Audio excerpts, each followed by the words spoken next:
Hello, I'm Renee with Red Orchid Travel, and I am also one of your hostesses with Red Orchid Women's Travel Tours. I would love to have this video presentation with Nupi, my business development manager at G Adventures. Today, we're going to be speaking all about Portugal and our women's travel tour that is coming up in March 2025. And I would love to have you settle in with a nice warm cup of tea, be an armchair traveler with us today, and really just absorb this beautiful experience awaiting for you, whether you can travel with us at that time or not. But be aware that this is coming up right around the corner. So without further ado, I'm going to introduce you to Nupi, and he's going to explain all the wonderful things coming your way with this great itinerary we've chosen. And I hope you follow along today. And if you have any questions, please feel free to let me know at any time, and I would be more than happy to answer any of them.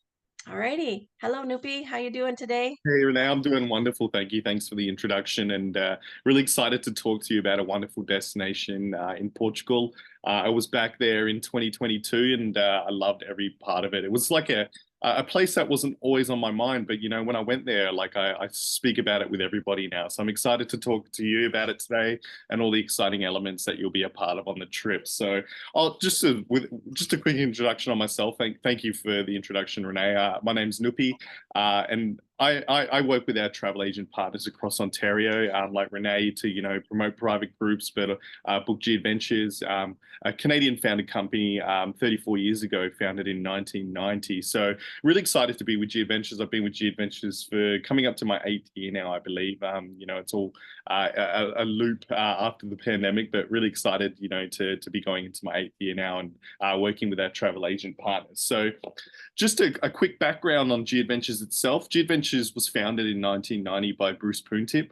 He's an entrepreneur, leader, and philanthropist, and he's the man behind it all. So following a backpacking trip to Asia in 1990, Bruce had the idea to bridge the gap between backpacking and mainstream travel by creating a more, immersive, sustainable experience. He actually maxed out 2 credit cards, and later G Adventures was born. So we fast forward now to 2024. We have over 700 itineraries on all 7 continents in over 100 countries. So, it's an amazing organization to be a part of. And there's, something for everyone to travel with when they think of G Adventures. So just want to kind of touch on, what sets us apart from, other tour operators and the feeling on the tours. So all of our guides are local to the regions you'll travel to. So we call them chief experience officers. Bruce doesn't like to call himself the CEO. He likes to call the most customer-facing people the CEOs, which is our local guides. So when you go to Portugal, you'll be met with a Portuguese guide who can speak Portuguese as well as Spanish, which is amazing. And having that first-hand knowledge of the destination is what really sets us apart from other tour operators in terms of that first-hand knowledge of the destination, the local insider knowledge, and a lot of these guides will come from different regions of the country, so they have these amazing stories of how they've grown up in the country and all the amazing places they'll go and eat food and things like that. So they'll provide those experiences to you as a traveler, and you'll come back with a knowledge that you didn't think you'd have of the destination itself. So Iman, who's actually in the middle of the photo there, he's our Jordanian guide. He's been with us for 20 years. When I went to Jordan in 2019, he was my CEO. I'm a big foodie, so I asked Iman, where can I go and get some, amazing hummus and some pita bread, and he told us where the king liked to eat hummus and sneak out. So we were the only tour operator there with all the locals, and there was pita bread coming off the fire. There was hummus, with the olive oil being drizzled on top. It was the best experience I've had in terms of food being made fresh in front of you. And you go to Superstore now, and it's not the same experience. So you really do come back, and you always talk about your CEO on the trip. So excited for you all to have that experience with our CEOs. They also know the best times to go and see the monuments and beat the crowd. So that's my wife and I in front of the Taj Mahal. And I kid you not, out. There was no one behind us for at least 15 minutes. Everyone in our tour group, all 16 of us, had a photo with the Taj Mahal behind us before the crowds rolled in. That's Petra on the right there. We were the first tour operator there too. We were able to witness the sunrise come over the beautiful rocks and, see Petra unfold during the morning. And it was one of the best experiences ever. So another thing that, having that local knowledge of, when to go and see sights and beat the crowds and have that intimacy before the crowds roll in is really important for, our guests on the experience. Everything we do is based around community tourism. So the essence of everything we do and stand for is based around that.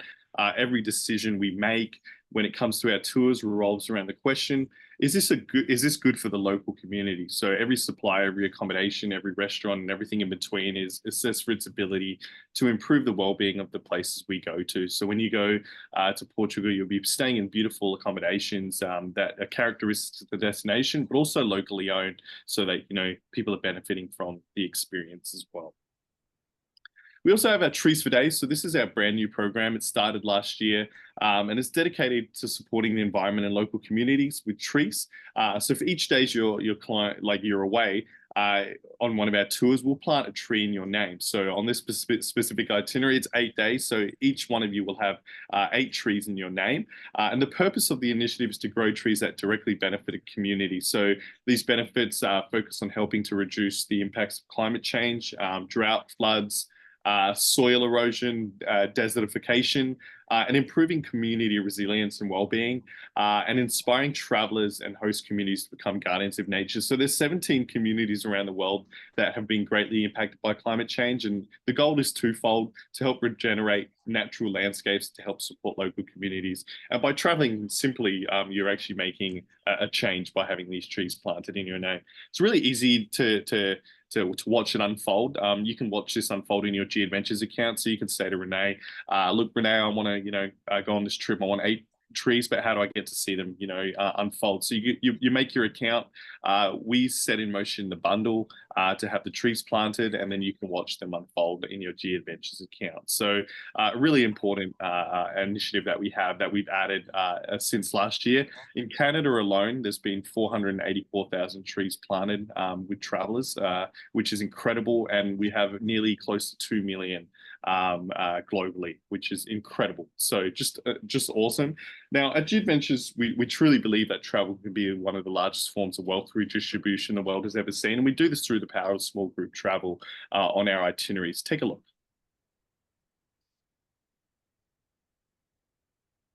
When I would wake up in the morning, I would see the faces of my beautiful daughters. I had no identity and also had little income. I knew I wanted a change for me and for them. There were many fears. What would people think of me? Was it safe? But I knew this was a great opportunity.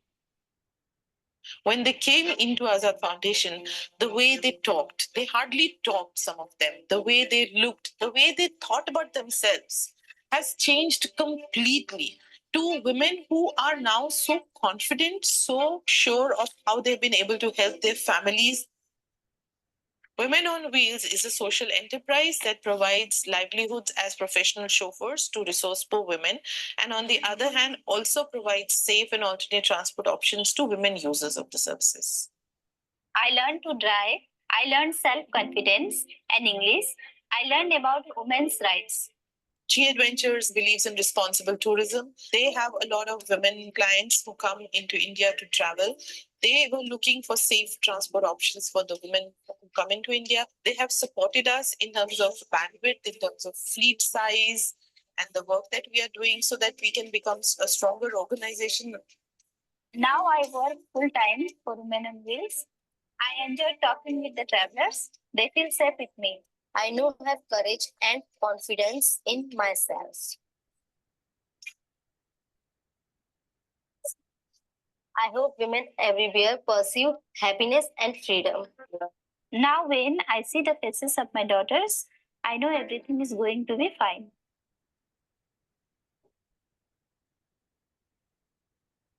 Incredible. So a really powerful video to encapsulate the why and the how of G Adventures. And it's really exciting to have you all part of the experience. So I just want to talk about National Geographic Journeys. So this will be an itinerary with National Geographic Journeys with G Adventures. So this is a partnership that was formed in 2015. It's a beautiful relationship, 130 years of National Geographic's expertise with G Adventures, 34 years with community initiatives. And the relationship was, founded based on the values of the both tour operators. So we're really excited to have you a part of this journey and experience the destination with National Geographic Journeys. We have 14 different travel styles of G Adventures, so this is one of them, and we're providing these experiences to have National Geographic researchers and scientists as part of the experiences for you to actually meet the people behind the scenes. So it's dream come true for a lot of people. Take a look.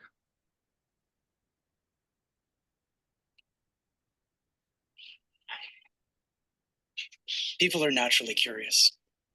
We want to learn what we can about our world. We want the freedom to roam, to meet people from here and here, everywhere really. These encounters are what make our lives better. Imagine a new way to experience the world, one built on meaningful encounters in new places, contact with knowledgeable local guides, and opportunities to forge true human connections. Imagine travel built on exploration, spontaneity, and storytelling, possibility, fun. Imagine changing the world simply by meeting its people.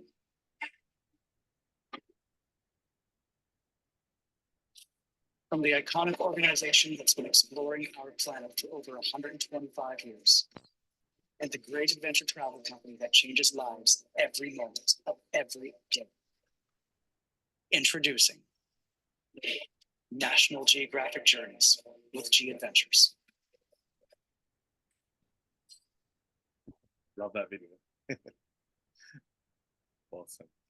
So before you head off on a National Geographic Journey itinerary, and for this itinerary, Portugal, you'll actually be met with articles and curated content from National Geographic before you head off. So these are reports, based and founded by scientists and researchers in destination and working the field. So it's a really cool way, for you to be engaged with the destination before you head off.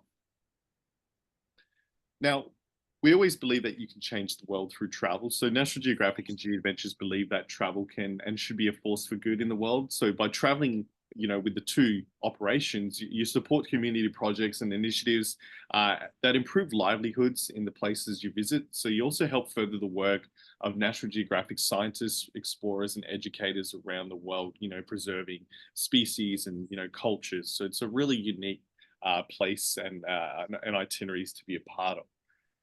Awesome. So this brings me to, the excitement of what we're talking about today. We're going to be looking at Journeys Discover Portugal with Renee, with Travello.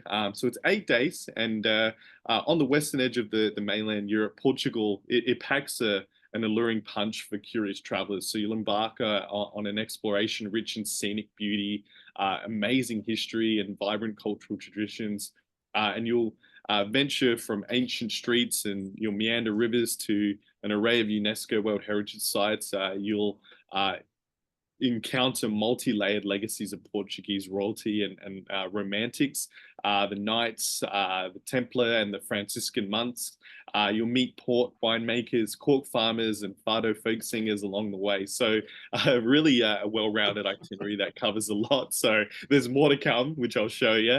And the tour, the tour will start on March 16th, and it will end on the 23rd. So if anyone's looking to come in a few days early, you can certainly speak to Renee about that to organize, more time in Lisbon and more time in Porto if need be. So let's have a little highlights reel of Portugal for you.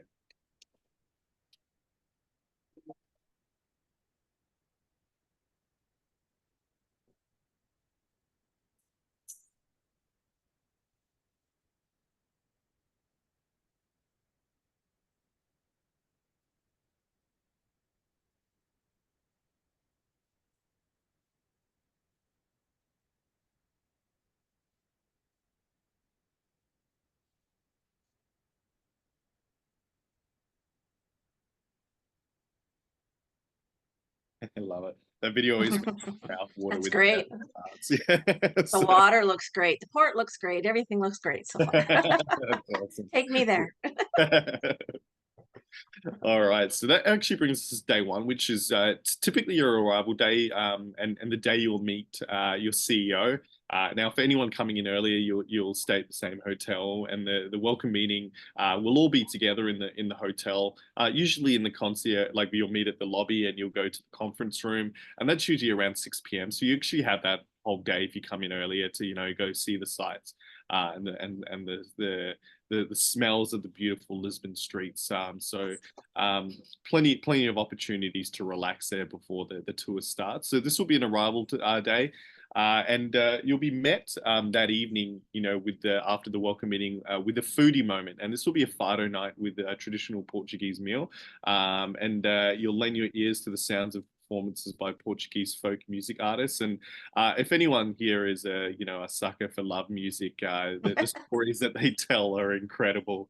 Honestly, it's beautiful to listen to while you eat a traditional Portuguese meal. So you'll be seeing these beautiful instruments, that have been handed down for centuries, and they make amazing sounds. And it's an art. So it takes a lot of time for this to be handed down and learned. So you get to see these amazing quartets, and I can't remember what the terminology is for three, but it's Trio? usually Trio? a trio. That's it. I was going to say triplets. Well, that works too. and usually it's a quintet, so it's very vibrant, the music, and the singing is gorgeous. So I'm really excited for you to have this experience. Now, when you have some time in Lisbon, you can walk the beautiful cobblestone streets and see the arrays of colors, and there's always food happening somewhere, so you can always pop into a cafe, have a beautiful bellem tart, with an amazing Portuguese coffee, or you can dive into something a little bit more substantial. They make beautiful stews in this part of the world, but take a meander through the streets and see the sights. Yes. Awesome. So day two will be a beautiful day in Lisbon. So this will be a day where you travel back in time to the fairy tale castles and hills of Sintra. It's a 19th century resort town and UNESCO World Heritage Site. So you'll explore the colourful manors, the medieval palaces, and the lush gardens that enchanted English romantic poet Lord Byron, as well as Portuguese royalty. So there'll be a short orientation walk followed by a free afternoon to discover Lisbon's pastel-hued architecture and lively plazas. And you'll opt to soar over Lisbon on the historic Santa Justa lift, which is really cool. And then it's an engineering marvel, actually. And it actually ascends 147 feet to an epic viewing platform. So this brings me to the first part of the itinerary, which is Pina Palace and park guided visit. This will be about 2 to 3 hours, and it's situated in the hills of Sintra, so it's really remote and beautiful. As you can see, it's replete with gorgeous scenery around you, and its surrounding parks are one of the greatest expressions of 19th century romanticism in Portugal. There'll be Manueline influence and Moorish architectural styles. The palace is built in such a way as to be visible from any point in the park. And you'll tour the palace and park and learn about the palace's origins and influences throughout Portuguese history. So I'm just going to show you some photos of what it looks like inside. So yeah, you'll have a photo at every turn. Wow. Look Yeah, at it's that. really beautiful. And it changes as you walk through. So you'll go through these gorgeous gardens. You'll see the Wow. different designs that are influenced by different parts of history. Then you've got your sort of Moorish designs here and ghouls and things like that. And then you've got the beautiful chapels inside. Amazing history right there. Incredible, right? Like in every way, archaeologically, history, culturally, you have it all right there. Awesome. And what's really cool is they have like some of the unique furniture from that part of the century, and then you can see all the beautiful, intricate designs. So I didn't want to add any more photos because I want people to be surprised as well. So Yes. it kind of gives you a bit of an insider look. and then you'll get to witness, the beautiful gardens. So this is free time. So Sintra will take up the portion in the morning when it's a lot cooler during the day, and then you'll be able to embark on some of these optional activities where you get to see the beautiful gardens overlooking the sea, and you can take a look at the Santa Justa lift here and get a beautiful panoramic view of the gorgeous city. And then if you want to, you can opt to, visit our farmer district, and this is an optional activity that can take as long as you want, really. So you can explore Lisbon's past in Alfama, with one of the city's oldest quarters, and you can wander along the medieval streets, and they're lined with typical tile-covered facades, and you can take a step back in time. And the area is largely survived the Great Earthquake of 1755. And still retains much of its original layout. So you'll get to listen for Portugal's traditional music, fado, and they grace the streets at night too. So there's an opportunity for you to head out there, whether it's in the day or in the evening, to have a great meal and experience some of that fado music. You can opt to also go see the São Jorge Castle. So this is the view from the castle as well in the afternoon, and you climb up to the Moorish castle, and you can wander around the impressive grounds on an actual guided tour. So it's typically around €15, and your CEO and destination can help you arrange this, and you'll get a great view over the Lisbon and the Tagus River. So this is just, someone overlooking. So again, beautiful architectural designs. And when you get a really beautiful clear day, you'll see the gorgeous colors. And the weather's not too hot at that time of year, which is wonderful. It's perfect, So yeah. yeah, it'd be like a spring-like day. Up to, I think the average temperature is like 12 to 17, so a little cool in the morning, but nice and spring-like in the afternoon, so it's perfect. Perfect. That's awesome. So day 3 will bring us from Lisbon to Évora. So with an accent above the E there, I had to just Google to make sure I had that right. So I did. So Lisbon to Évora, and you'll head to the medieval town of Évora in the heart of the bucolic Alentejo region. And this will be a fascinating foray into the past. So you'll be mesmerized. So I should say, I'm going to mention the past a lot because, you really are going back in time in Portugal. It's a really unique place to get an insight into how people lived in the medieval times. So you'll actually be mesmerized by the haunting Chapel of Bones. And this was erected by the 16th century Franciscan monks. And then pay a visit to one of the best preserved Roman temples in the Iberian Peninsula. And it's known as the Diana's Temple. So I kind of just wanted to show you what Évora looked like. And this is at night, but, just as gorgeous during the day. But it's laid out in a fashion, very European style, where, people love to sit and enjoy their meals. So you get to experience, how, the Portuguese people are living in the modern times around this beautiful medieval architecture. So you'll get to experience the Chapel of Bones. So this is the famous site in Évora, the Capela dos Ossos, or the Chapel of Bones. And take care if squeamish, built in 1500s by a Franciscan monk. The walls are covered with, human skeletons as a reminder to fellow monks that life is fleeting. So everywhere you turn and look, there'll be skeletons, but it's very well lit. So there's no dark areas for you, to get, horrified. And it's a great, insight into, the history of, how people thought about, death at that time. So really intriguing. So that's another example of, the pictures that you can, wander through. And then you'll get to visit the Diana Roman Temple. So this is a preserved Roman structure on the Iberian Peninsula. So again, a lot of the Roman history, and you'll see some Greek influence too, and that Arabic influence. So a lot of histories that have touched this beautiful part of the world on the Iberian Peninsula there. And it's assumed to have been constructed in 1 AD. Insane. So it's beautifully preserved, and it's right in the heart there. So you get to experience, some extra parts of the city of Évora as well.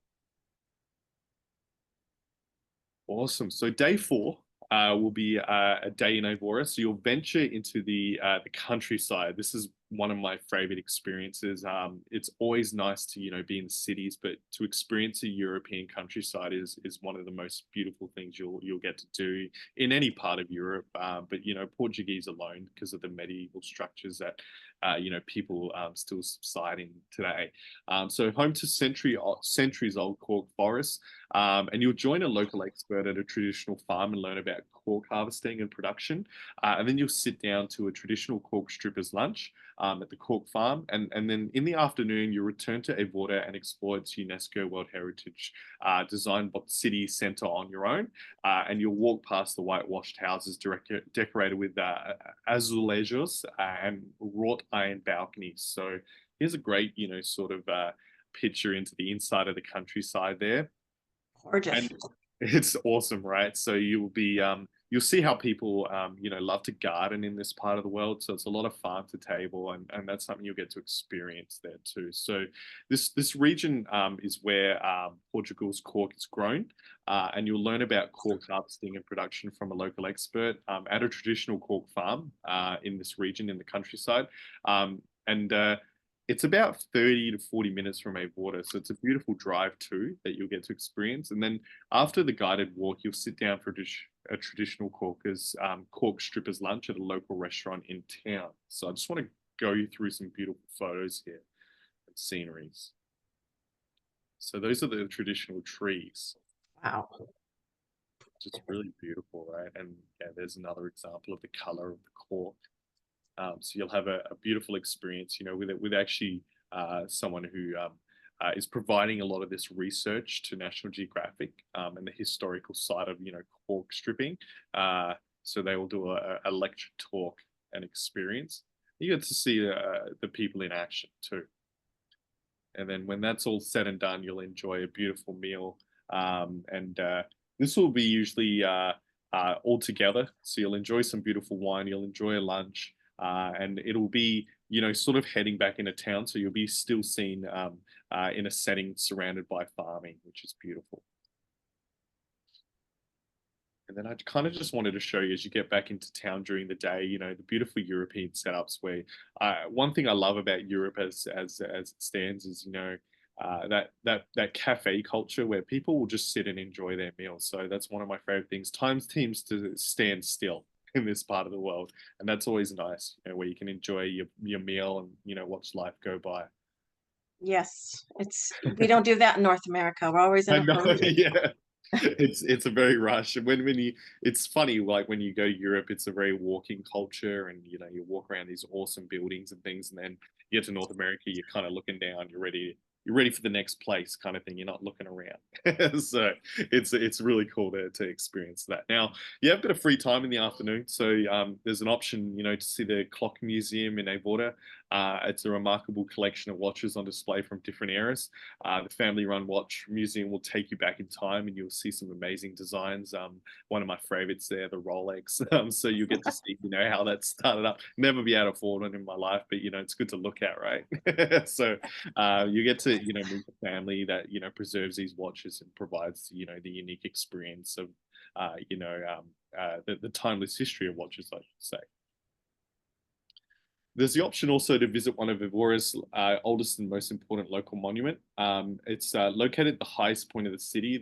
The Cathedral of Évora is actually a Roman Catholic church with an elaborate interior, including white mortar on the bare high walls, pillars, and vaults. So that's an awesome experience to be a part of, and an insight into the religious side of Europe too. All right. So one of my favorite cities is Coimbra.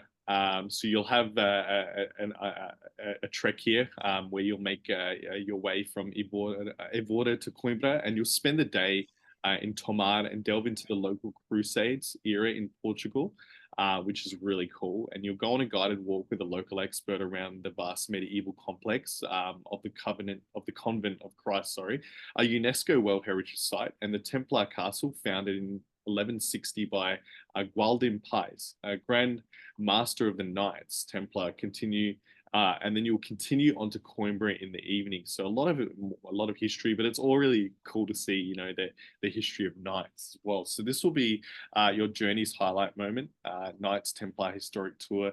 And this will be met by a historian that works for National Geographic. So a beautiful lecture, and then you'll get to have some time on your own to experience the beautiful castle. So in Toma, 14th century, Portugal's headquarters for the Knights Templar Order take an expert-led walk to learn about the country during the time of the Crusades, and you'll visit this beautiful and impressive Templar castle and the convent of Christ. And again, they're both UNESCO World Heritage sites. So this is an example. You know, there'll be the attire of the way people dress in those times.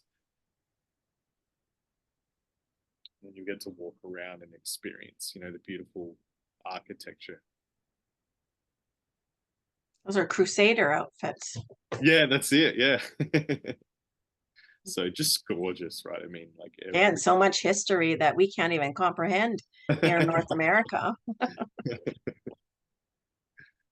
Awesome. That is awesome. So day 6 will take you from Coimbra to Porto.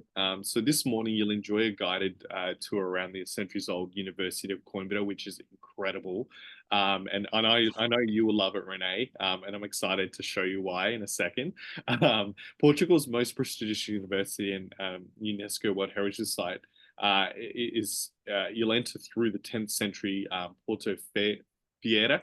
The old entrance to the citadel of Coimbra, which is a majestic site in itself. And then you'll be able to follow the mosaic cobblestone paths around campus, and you'll stop to see the Baroque stylings of Joannina Library, an elaborate azulejo wall tiles adorning the chapel of São Miguel, and the 18th century botanical garden. And then that later, you'll catch the train to Porto on the coast, which is also a great experience in itself. But this university is absolutely gorgeous. Wow. It's Portugal's most prestigious university. So it's the University of Coimbra is the actual must-see landmark in this part of the world. And you'll explore the World Heritage Site as you enter through the Porto Fiera, as I mentioned. And again, 10th century, so it's super ancient. And you get to walk a walk around and experience. So I'm going to show you what the entrance looks like, and that's absolutely gorgeous. Gilded gold. Oh, the books too. Yeah, like wait till I get to the next slide. Here you go. Oh, Don't you love that? Look at those old school ladders, you know, taking you up to some of those ancient. oh yeah. I need a ladder. You know, for a history and geography geek like me, this is just my happy place. So even if you're not a history and geography geek, the appreciation for everything here artistically, yeah, we have to go and see and touch this. and yeah, you'll be led through a guided experience, and you'll have some time on your own, you know, to soak in the atmosphere. And there'll be some books on display. There is an area in this place, the University of Coimbra, where the light will come through a window at a certain time, where they actually display a book, and it's just this book in this dark room that's lit up. So it's really just a unique experience. So we know that, you know, Renee loves her books, and I knew you'd love the experience. So here's another. That's awesome. Yeah, the photos don't do it justice. It's beautiful. No. And, you know, you got that smell of old sort of leather and, you know, smell of paper. It's really cool. So You don't get that with a Kindle reader. Trust me. No. That's so funny. And I really wanted to show you the experience on the train. So it's about sort of an hour and a half to Porto by train. It's actually like a speed train, so it cruises through the countryside. So you get to witness, you know, some of that beautiful countryside and get around like the locals do. So that's the beautiful train station that you'll be. That's cool. And then before that, we have private vehicles, right? So this is an experience to add to the itinerary. If you have not taken a European train or you're a train lover, you will love the experience in Europe. It's well oiled, believe me. It's really well done. That's awesome. Yeah, like you said, it's a great way to get around and Yes. be how the locals travel. So excited to have that part of the itinerary, and it's pretty short. Like an hour and a half is great. You'll get some time to get a coffee and whatnot, and soak it in, have a bit of a rest, and then before you know it, you're in day 7 and you're in Porto. So Porto is an incredible city. It's just really hard to explain in words how beautiful it is. So really great way to sort of wind down the itinerary and see some more of the ancient history in this part of the world. So day 7, you will actually board a boat down Portugal's Douro River, the famous river of gold, and you'll float on the typical Rebelo boat along the riverbanks of Porto and Vila Nova de Gaia, and marvel at the historical bridges connecting the two cities. Famous for centuries as a port wine shippers center. So definitely those experiences will be a part of this itinerary. And you would discover the rich tradition of port making at a local wine cellar, and then you'll cap off the day with a tasting of this distinct regional speciality. And then in your free time, you can explore the cobblestone streets of Porto's medieval Ribeira district, which is beautiful. And you'll get to marvel at the Baroque São Francisco church and admire the Palacio de Bolsa, a one-time stock market. So lots of stuff happening here, beautiful restaurants, the hustle and bustle. It's a different atmosphere altogether from Lisbon. So it's a really cool sort of, juxtaposition from the two to, witness. And this is the beautiful, the boats you'll be a part of. So you'll board a traditional Ribeira cruise boat, and you'll go along the ancient routes used for centuries as a port wine shipper's route. So it's really cool to go back in time again, but on a different mode of transportation of how people lived in those days. Well, plus you see the city from a different angle. Seeing it from the water is very different than being on land. Gives you much more appreciation for some of the depth you don't see otherwise. Definitely. I like that. And there'll be colors all around you, so definitely have your cameras ready for that. So that's a great point you bring up there, Renee. Seeing a city from the water is always a unique experience. Now you'll have some free time, and Porto's definitely a walkable place. It's a bit hilly, so definitely want some sneakers and comfortable shoes to wear, and you might kind of want a fleece because it gets a bit cooler in some of the alleyways as the sun reaches different points. But otherwise, definitely a beautiful walkable city, and you'll get to enjoy all the gems of the coastal city, and you can visit the medieval district of the Ribeira. It's narrowed cobblestone streets, and you'll get to marvel in all the beautiful architecture of the churches. Discover the 19th century Palacio de Bolsa, which is the stock market. So plenty to see and do here, and experience beautiful food along the way. Definitely stop at different places. They serve port everywhere, so it's really cool to kind of just sit somewhere, take in the hustle and bustle, and have a glass of port. So this is just a great example of the Ribeira district. So again, there's that that ancient history surrounding you with the beautiful sort of modern cafes that line the streets, and just amazing food everywhere you go. Well, you can do some people watching there and check out the locals. It's always fascinating to me to just watch how people live and how they're not in a hurry through Europe. They just stroll and get on with their everyday in a slower pace. That's a perfect way to describe it. They stroll through life. It's a nice pace. Yeah, you definitely don't feel rushed there, and you can see there is some inclines, so you can see that it's quite a hilly spot or Porto. But from any point that you decide to go up a hill, you'll see a beautiful view. So it's well worth it to get your shoes on, walk around, and experience some of that. So this is the beautiful São Francisco Church.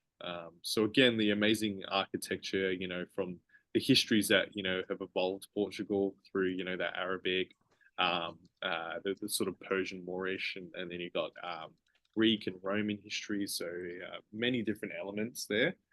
And then this is another example. This is the 19th century Palacio de Bolsa. So Gorgeous. again, just gorgeous, right? Now it's your hands-on moment at the port wine cellar visit. So you can't drink wine without grabbing a bottle or a glass. So we want to call it your hands-on moment. And you'll finish this day off with a tour of the cellars of the region's famed export port wine.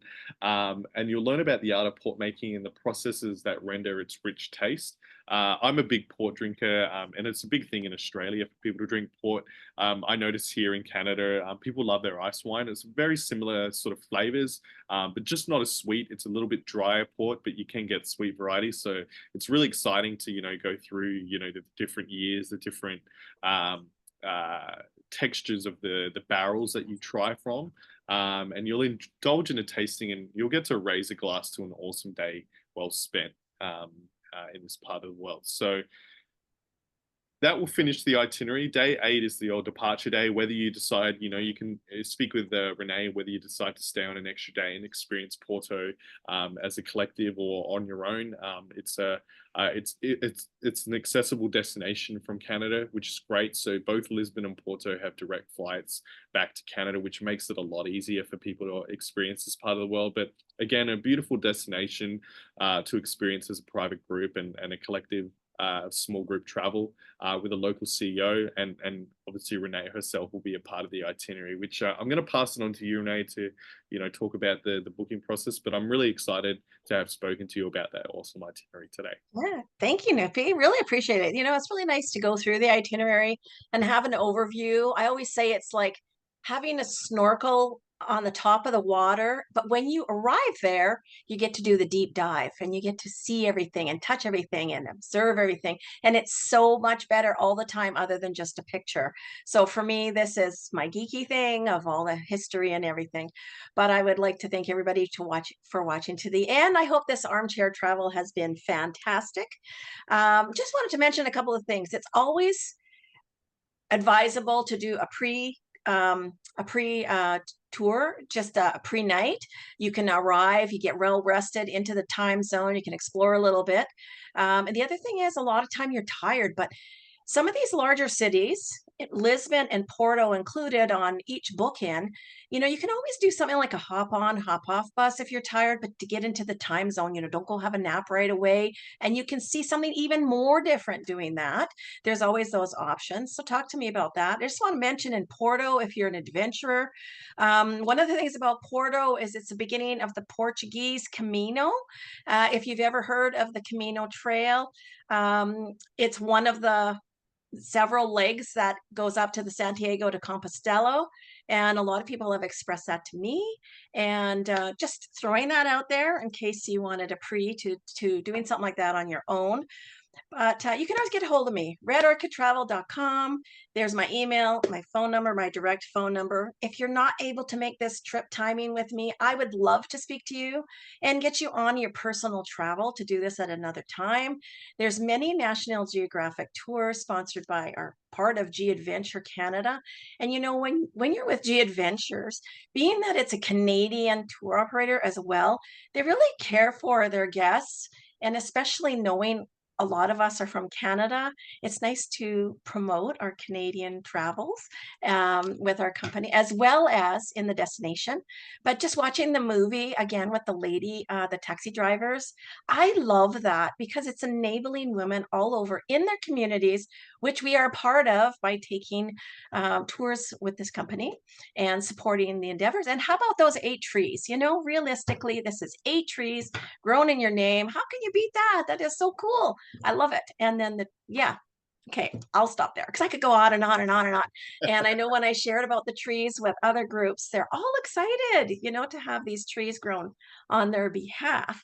So get a hold of me. Let's talk more. There's a lot more details. I'm sure you have questions, so please reach out. And you'll have to secure your seat for this by placing a deposit, $350.